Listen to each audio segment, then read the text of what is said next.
आज का हमारा जो टॉपिक है वो है एटॉमिक मास। ठीक है, अब हम जानते हैं एटम क्या होता है। Atom is the smallest particle of a substance. किसी भी सब्सटेंस का स्मॉलेस्ट पार्टिकल एटम होता है। ठीक, अब एटम को हम नेकेड आई के थ्रू देख नहीं सकते। ठीक, तो उसका वेट मेजरमेंट कैसे किया जाए। ठीक, तो इस प्रॉब्लम को रिमूव करने के लिए साइंटिस्ट ने क्या किया, एटम का एटॉमिक वेट रिलेटिव फॉर्म में कैलकुलेट किया।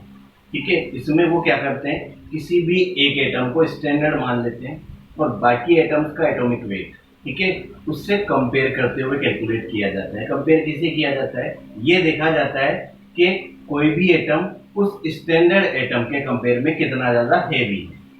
ठीक है, तो प्रेजेंट टाइम पे ये जो स्टैंडर्ड लिया गया है वो किसे लिया गया है, कार्बन 12 को। कार्बन का एक आइसोटोप होता है, ठीक है, कार्बन 12, उसे स्टैंडर्ड लिया गया है। और इस बेसिस पे किस तरीके से एटॉमिक मास को डिफाइन किया जाता है, atomic mass of an element is the number of times of an atom of that element is heavier than 1/12 part of the mass of one carbon atom. ठीक है, इसका मतलब क्या हुआ, किसी भी एटम का एटॉमिक वेट होता है कि वो पर्टिकुलर एटम कार्बन 12 के एक एटम के मास के 1/12 पार्ट से कितना है। देखिए क्या बोल रहा हूं मैं, किसी भी एटम का एटॉमिक वेट बोल सकते हो, ये रिप्रेजेंट करता है कि वो पर्टिकुलर एटम कार्बन 12 के वन एटम के मास के 1/12 पार्ट से कितना हेवी है। ठीक है, इसे ही क्या बोला जाता है, उस पर्टिकुलर एटम का एटॉमिक वेट बोला जाता है। ठीक, अब ये जो एटॉमिक वेट कैलकुलेट हमने किया, ठीक है, ये एग्जैक्ट एटॉमिक वेट नहीं है, मतलब किसी भी एटम का एग्जैक्ट वेट नहीं है। इसे क्या बोला जाता है, इस टाइप से जो एटॉमिक वेट कैलकुलेट किया जाता है उसे बोला जाता है रिलेटिव एटॉमिक वेट या रिलेटिव एटॉमिक मास। क्या बोला जाता है, रिलेटिव एटॉमिक मास, क्योंकि हमने कंपेयर किया है। ठीक है, एग्जैक्ट कैलकुलेट नहीं किया। ठीक, इसलिए इसे क्या बोला जाता है, रिलेटिव एटॉमिक मास। ठीक, और जब कार्बन 12 को स्टैंडर्ड लेके एटॉमिक मास कैलकुलेट किए जाते हैं, ठीक, तो उन एटॉमिक मास को जिस यूनिट में रिप्रेजेंट किया जाता है उसे बोला जाता है एटॉमिक मास यूनिट। क्या बोला जाता है उसे, एटॉमिक मास यूनिट बोला जाता है। शॉर्ट में से बोलते हैं AMU। ठीक है, कार्बन 12 को स्टैंडर्ड लेते हुए, ठीक है, जो एटॉमिक वेट कैलकुलेट किए जाते हैं, ठीक, उन्हें किस यूनिट में रिप्रेजेंट किया जाता है, एटॉमिक मास यूनिट में रिप्रेजेंट किया जाता है। और ये हमें ध्यान होना चाहिए, वन एटॉमिक मास यूनिट जो होती है वो इक्वल होती है 1/12 इंटू, ठीक है, मास of one atom of carbon 12। ठीक है, 1 AMU किसके इक्वल होती है, कार्बन 12 के वन एटम के मास के 1/12 पार्ट के इक्वल होती है। ठीक, और इसकी जो वैल्यू होती है ग्राम में, वो कितनी होती है, 1 AMU इक्वल्स टू होता है 1.66056 इंटू 10⁻⁻24 ग्राम। ठीक है, तो 1 AMU one atomic mass unit की वैल्यू कितनी होती है, 1.66056 इंटू 10⁻⁻20। ठीक है, इसके बाद में मैंने तुम्हें 1 से लेके 30 तक एटम, ठीक है, उनके सिंबल्स और उनके एटॉमिक वेट, ठीक है, वो एटॉमिक वेट जो है वो किस स्केल पर, कार्बन 12 स्केल पर मेजर किए गए। ठीक है, प्रेजेंट टाइम पे जितने भी एटॉमिक वेट चलते हैं वो कार्बन 12 स्केल पे चलते हैं, तो वो तुम्हें बताए हुए हैं 1 से लेके 30 तक। तो हमें, ठीक है, एलिमेंट्स एटॉमिक नंबर की क्रम में या नंबर के ऑर्डर में, ठीक है, और उनके एटॉमिक मास ही याद होने चाहिए। ठीक, वैसे क्वेश्चंस में दे भी दिए जाते हैं, जैसे एग्जांपल बताऊं, हाइड्रोजन, इसका सिंबल है H, और इसके लिए जो एटॉमिक मास होता है वो क्या होता है, 1 AMU। ठीक, अब यहाँ पे ध्यान देने वाली बात एक और क्या, जब भी कार्बन 12 को, ठीक है, एज ए स्टैंडर्ड लेके एटॉमिक वेट कैलकुलेट किए जाते हैं, ठीक है, तो उससे कौन सी स्केल बोला जाता है, उसे यूनिफाइड स्केल बोला जाता है, unified scale of atomic weight measurement. ठीक है, और इस यूनिफाइड स्केल के लिए AMU की जगह एटॉमिक वेट को स्मॉल यू से भी रिप्रेजेंट कर दिया जाता है। ठीक है, मतलब जैसे एटॉमिक वेट ऑफ हाइड्रोजन कितना होता है 1 AMU है, इसको लिख दिया जाता है 1 U। ठीक है, इसी तरीके से हीलियम, हीलियम के लिए जो एटॉमिक वेट होता है, एटॉमिक मास होता है, वो कितना होता है 4। ठीक है, हीलियम का जो एटॉमिक मास होता है वो कितना होता है 4, तो 4 AMU लिख सकते हो रिप्रेजेंट करने के लिए, या 4U लिख सकते हो। इसका मतलब क्या हुआ, ये एक हीलियम एटम का रिलेटिव मास है या एटॉमिक मास। क्लियर? इस तरीके से हमें 1 से लेके 30 तक, ठीक है, एलिमेंट्स याद होने चाहिए, ठीक, एटॉमिक नंबर के ऑर्डर में, उसके अलावा उनके एटॉमिक वेट याद होने चाहिए। क्लियर? नेक्स्ट हमारा टॉपिक है एवरेज एटॉमिक मास। ठीक है, क्या होता है एवरेज एटॉमिक मास? देखो इधर, नेचर में बहुत सारे एलिमेंट्स ऐसे हैं जो अपने आइसोटोप्स की फॉर्म में मिलते हैं। ठीक है, आइसोटोप्स की फॉर्म में मिलते हैं मतलब एक ही एलिमेंट के, ठीक है, ऐसे एटम्स होते हैं जिनके अलग अलग एटॉमिक मास होते हैं। ठीक है, सिंपल सा ऐसा समझ लो फिलहाल। ठीक, अब अलग अलग एटॉमिक मास होते हैं तो उस पर्टिकुलर एलिमेंट के लिए एटॉमिक मास क्या किया जाता है, सभी एटम्स के एवरेज की फॉर्म में कैलकुलेट किया जाता है। ठीक है, उसे क्या बोला जाता है, एवरेज एटॉमिक मास बोला जाता है। सपोज दैट कोई एक एलिमेंट है, ठीक है, जिसके 2 आइसोटोप है। ठीक, एक आइसोटोप की नेचुरल अबंडेंस कितनी है m%, मतलब नेचर में वो m% मिलता है। ठीक, और इसका जो एटॉमिक वेट है वो कितना है a, और दूसरा जो आइसोटोप है उसकी नेचुरल अबंडेंस कितनी है n%। नेचुरल अबंडेंस का मतलब क्या है, नेचर में ये वाला आइसोटोप कितने परसेंट मिलता है, वो उसकी नेचुरल अबंडेंस। ठीक है, तो नेचुरल अबंडेंस इसकी n% है और सपोज इसका एटॉमिक वेट कितना है b। अब ये जो दोनों आइसोटोप हैं है तो एक ही एलिमेंट की। ठीक, तो उस एलिमेंट का एटॉमिक वेट कैसे डिसाइड किया जाएगा, इन दोनों का एवरेज लेके, और वो एवरेज किस तरीके से लिया जाता है, देखो इधर, average atomic weight equals to, ठीक है, जो नेचुरल अबंडेंस हमें दी गई है, जैसे कितनी दी हुई है m%। ठीक, तो m% को हटाने के लिए डिवाइडेड बाय 100। ठीक है, m/100 इनटू इसका एटॉमिक वेट कितना है a, प्लस दूसरा जो आइसोटोप है उसकी नेचुरल अबंडेंस m% हटाया तो डिवाइड बाय 100 इनटू इसका एटॉमिक वेट कितना है b। इसे जब सोल्व करोगे, ठीक, तो ये क्या आ जाएगा, average atomic weight of particular element. ठीक है, तो किसी भी एलिमेंट के डिफरेंट डिफरेंट आइसोटोप्स, उनके एटॉमिक वेट और उनकी नेचुरल अबंडेंस दे दे तो हमें क्या करना है, नेचुरल अबंडेंस को 100 से डिवाइड करना है और कोरोस्पोंडिंग एटॉमिक वेट से मल्टीप्लाई करते हुए ऐड कर देना। जैसे हम यहाँ पर एक एग्जांपल लेते हैं, इसमें कार्बन के 3 आइसोटोप होते हैं, तीनों दिए हुए हैं, देखो, एक तो होता है कार्बन 12, एक कार्बन 13, एक कार्बन 14। ठीक है, और इनकी रिलेटिव अबंडेंस क्या बोल सकते हैं, नेचुरल अबंडेंस दी हुई है। नेचुरल अबंडेंस का मतलब है कार्बन 12 जो है वो नेचर में 98.8% मिलता है, कार्बन 13 1.10 है, ठीक है, और कार्बन 14 जो है 2 × 10⁻10% मिलता है। ये इनकी क्या है, नेचुरल अबंडेंस, और ये इनके करस्पॉन्डिंग एटॉमिक वेट गिवन है। ठीक, डेसिमल में थे मैंने, ठीक है, कंप्लीट एग्जैक्ट नंबर ले लिए। क्लियर?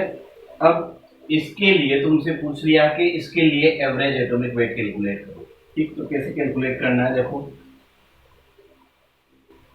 एवरेज एटॉमिक वेट क्या करना है हमें, ठीक है, कार्बन 12 की जो परसेंट अबंडेंस है उसको 100 से डिवाइड करो। ठीक, तो उसका फ्रैक्शन आ जाएगा, उसे किससे, इसके करस्पॉन्डिंग एटॉमिक वेट से मल्टीप्लाई करना है, मतलब 98.892 डिवाइडेड बाय 100 इंटू 12 प्लस इसको 100 से डिवाइड करो इंटू इसके करस्पॉन्डिंग वेट से मल्टीप्लाई करो। ठीक है, plus 1.10 divided by 100 into 30 plus क्या करना है, कार्बन 14 के लिए जो परसेंट अबंडेंस दी हुई है इसको 10 से डिवाइड, सॉरी 100 से डिवाइड करो, 2 × 10⁻10 डिवाइडेड बाय 100 और इंटू इसका जो करस्पॉन्डिंग एटॉमिक वेट है उससे मल्टीप्लाई कर दो 14। ठीक, जो है इसको सोल्व कर दो, कितना आ गया, ठीक है, 12.011 जूल। ये क्या हो गया, कार्बन के लिए एवरेज एटॉमिक वेट हो गया। ठीक है, मतलब उसके जो तीनों आइसोटोप्स हैं उनको मिला के ओवरऑल जो एवरेज वेट ऑफ कार्बन है वो कितना हो गया 12.011 यू। ठीक है, इस तरीके से हम एवरेज एटॉमिक वेट कैलकुलेट कर सकते हैं। ठीक है, इस टॉपिक से एवरेज एटॉमिक वेट कैलकुलेट करना ही पूछा जाता है इस तरीके से। नेक्स्ट टॉपिक है अपना मोलिकुलर मास या मोलिकुलर वेट। ठीक है, किसी मोलिक्यूल का वेट वो क्या हो जाएगा मोलिकुलर मास या मोलिकुलर वेट। अब यहाँ पे पहले समझो मोलिक्यूल क्या होता है। जनरली मोलिक्यूल अगर किसी से पूछे तो क्या बोलता है, जब एटम कंबाइन होते हैं तो मोलिक्यूल बनाते हैं। ठीक है, एटम कंबाइन होके तो एलिमेंट भी बना सकते हैं, एटम कंबाइन होके कंपाउंड भी बना सकते हैं। ठीक, तो मॉलिक्यूल को एग्जैक्टली कैसे डिफाइन किया जाता है। ठीक, यहाँ पे मैंने डेफिनेशन बताई है। मॉलिक्यूल इज द, ये कोई भी मॉलिक्यूल होता है तो वो क्या होता है, molecule is the smallest particle of an element और compound which have a stable and independent existence. किसी भी एलिमेंट या कंपाउंड का वो स्मॉलेस्ट पार्टिकल जो खुद का स्टेबल और इंडिपेंडेंट एग्जिस्टेंस रखता है उसे क्या बोलते हैं, हम मॉलिक्यूल बोलते हैं। क्लियर। ठीक है, अब इसको ऐसे समझ सकते हो जैसे जो एटम्स होते हैं, एटम्स क्या होते हैं, एटम्स कॉन्स्टिट्यूएंट पार्टिकल्स होते हैं किसी भी मॉलिक्यूल के। एटम्स क्या होते हैं, कॉन्स्टिट्यूएंट पार्टिकल्स होते हैं किसी भी मॉलिक्यूल के। ठीक है, और मॉलिक्यूल जो होता है वो कॉन्स्टिट्यूएंट पार्टिकल होता है या तो किसी एलिमेंट का या फिर किसी कंपाउंड का। ठीक है, एटम्स मॉलिक्यूल के कॉन्स्टिट्यूएंट पार्टिकल्स होते हैं, मतलब मॉलिक्यूल जो है वो एटम्स से मिलके बनेगा। ठीक, और एलिमेंट और कंपाउंड्स किससे मिलके बनेंगे, मॉलिक्यूल से मिलके बनेंगे। क्लियर। अब उसके बाद में एक और चीज ध्यान में रहनी चाहिए, जो एलिमेंट्स होते हैं, ठीक है, उसके मॉलिक्यूल्स में सेम एटम्स प्रेजेंट होते हैं। ठीक है, एलिमेंट का अगर कोई मॉलिक्यूल है तो उसमें सेम टाइप के एटम प्रेजेंट होते हैं। जैसे एग्जांपल ले लो, हाइड्रोजन, ऑक्सीजन, नाइट्रोजन एक्सेट्रा। ठीक है, जितने भी एलिमेंट्स के मॉलिक्यूल हुए उनमें किसे सेम टाइप के एटम होंगे, जबकि कंपाउंड्स में कैसे एटम्स होते हैं, डिफरेंट टाइप के एटम्स होते हैं। जैसे H2 हो गया, CO2 हो गया। ठीक है, इसके अलावा और क्या ले सकते हैं हम, NH3 हो गया एक्सेट्रा। ठीक, तो कंपाउंड के जो मॉलिक्यूल्स हैं उसमें डिफरेंट एटम्स होते हैं और एलिमेंट्स के जो मॉलिक्यूल है उसमें सेम एटम्स होते हैं। क्लियर है, तो ये हमने किसको, मॉलिक्यूल्स को डिस्कस कर लिया। उसके बाद में मॉलिक्यूल्स डिफरेंट टाइप के हो सकते हैं। जैसे अगर किसी मॉलिक्यूल में 2 एटम है तो उसको डायटोमिक बोलेंगे, किसी में 3 है तो उसको ट्राइएटोमिक बोलेंगे, किसी में 4 है तो उसको टेट्राएटोमिक बोलेंगे। ठीक है, 4 से भी ज्यादा है तो पॉलीएटोमिक मॉलिक्यूल्स बोल सकते हैं। ठीक है, इस तरीके से तो मॉलिक्यूल्स अलग अलग क्लासिफाई कर सकते हैं। उसके बाद में सपोज, ठीक है, किसी मॉलिक्यूल में 2 एटम है तो उसको क्या बोलेंगे, डायएटोमिक।